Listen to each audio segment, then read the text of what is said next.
আসসালামু আলাইকুম সুপ্রিয় ফুটবল ফ্যান। আজকের এই ভিডিওতে আমি আপনাদের সাথে আলোচনা করব আর্জেন্টিনার আগামী অক্টোবর মাসের পরবর্তী দুটি ম্যাচের তারিখ, সময়সূচি ও পরিসংখ্যান নিয়ে।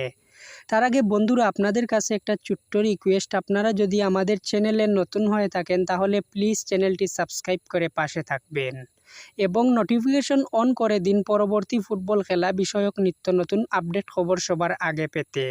তো বন্ধুরা, আগামী অক্টোবর মাসে আর্জেন্টিনা বিশ্বকাপ বাছাই পর্বের দুটি ম্যাচ খেলবে। প্রথম ম্যাচটি অনুষ্ঠিত হবে 11ই অক্টোবর রাত 3টায় ভেনেজুয়েলার বিপক্ষে এবং আগামী অক্টোবর মাসে আর্জেন্টিনার দ্বিতীয় ম্যাচটি অনুষ্ঠিত হবে 16ই অক্টোবর ভোর 6টায় বলিভিয়ার বিপক্ষে। তো বন্ধুরা, আপনারা কি মনে করেন আর্জেন্টিনা বাছাই পর্বের এই দুটি ম্যাচে জয় পেতে পারে? তা অবশ্যই জানাবেন কমেন্ট করে। ভিডিওটি যদি আপনাদের কাছে ভালো লেগে থাকে তাহলে একটি লাইক দিবেন। আর হ্যাঁ, এতক্ষণ আমাদের সাথে থাকার জন্য ধন্যবাদ সবাইকে। আল্লাহ হাফেজ।